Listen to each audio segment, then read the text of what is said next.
The committee will come to order, and without objection, the chair is authorized to declare a recess of the committee at any time. I now recognize myself for my opening statement.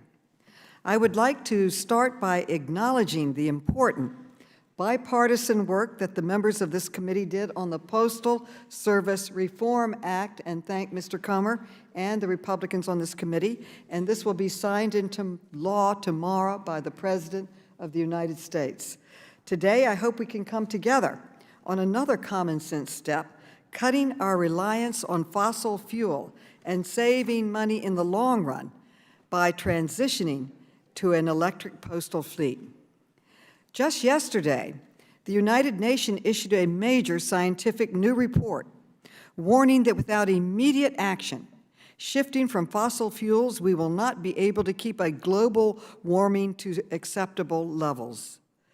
This Congress must help the world avert a climate disaster by moving from gas guzzlers to electric vehicles now.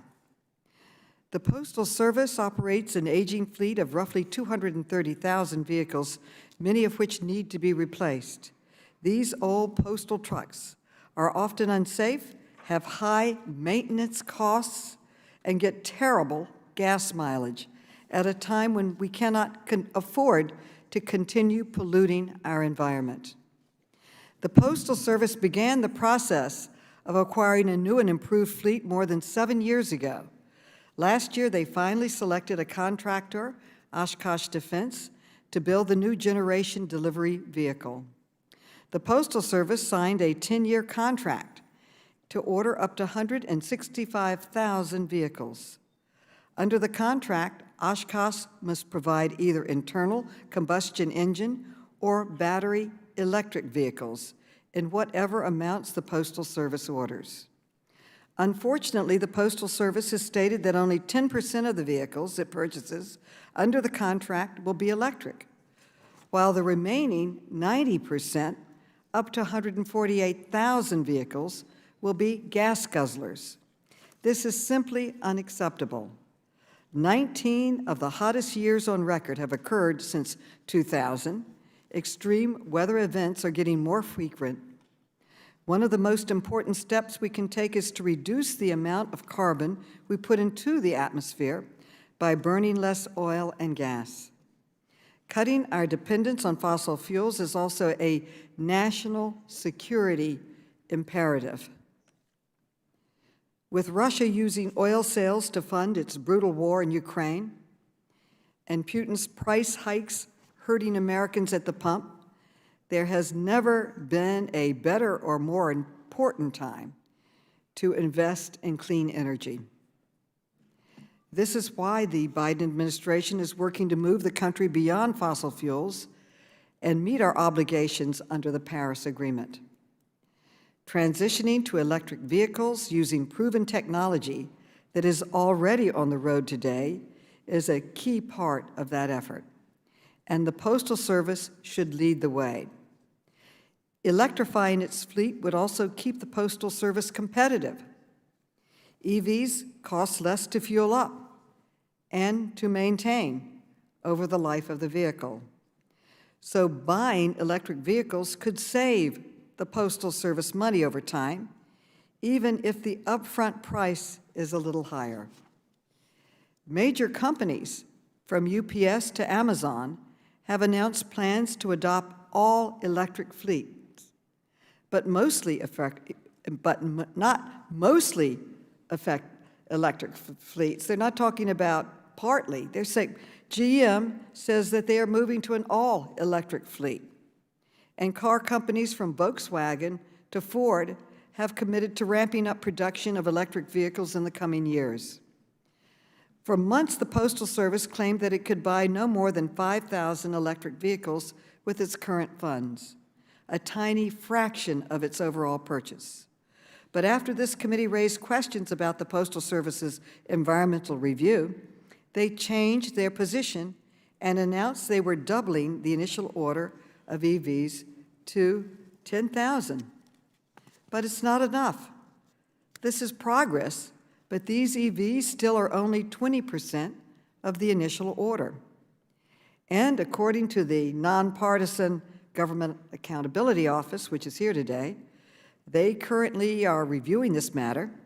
The Postal Service may be basing its estimates about the cost of EVs on faulty assumptions. In their written submission to the committee, GAO states that their preliminary analysis, quote, raises questions, end quote, about these estimates. In particular, GAO found that the Postal Service used a gas price of $2.19 per gallon that bears no relationship to the reality of current prices, which are well over $4 and much higher in some states. And they predicted that maintenance would be more expensive for an electric vehicle than a gas vehicle, even though the evidence shows just the opposite is true.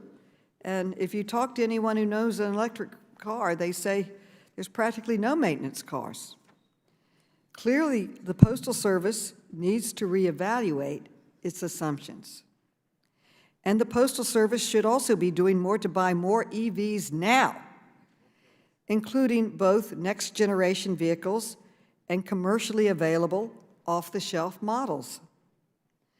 The Postal Service currently has $23 billion of cash on hand, the most in years. And the bipartisan bill I led with my friend, Ranking Member Comer, provided $50 billion in financial relief over the next 10 years. A small portion of those funds can be used responsibly to buy more EVs.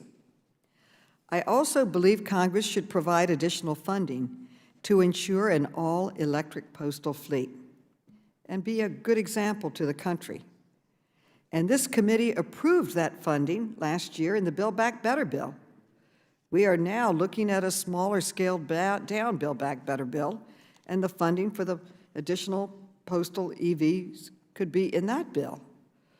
Finally, the Postal Service can reduce upfront costs for charging infrastructure by exploring partnership with private companies as well as public-facing charging stations that could increase Postal Service revenue. President Biden's bipartisan infrastructure bill also includes funding for a national network of charging stations, some of which could be located at the Postal Service, over 31,000 post offices across this country, many near highways, many in rural areas that need these charging stations. This should be looked at and explored. Electric vehicles are the vehicles of the future. To continue purchasing gas-guzzling vehicles is not only bad for the environment, it's bad for the Postal Service, it's bad for its customers, and it's bad for America. It's bad for national security policy. It is a bad policy decision. I now recognize the distinguished ranking member, Mr. Comer. I thank him for the leadership he provided in passing the postal reform bill, and he's now recognized for as much time as he may consume.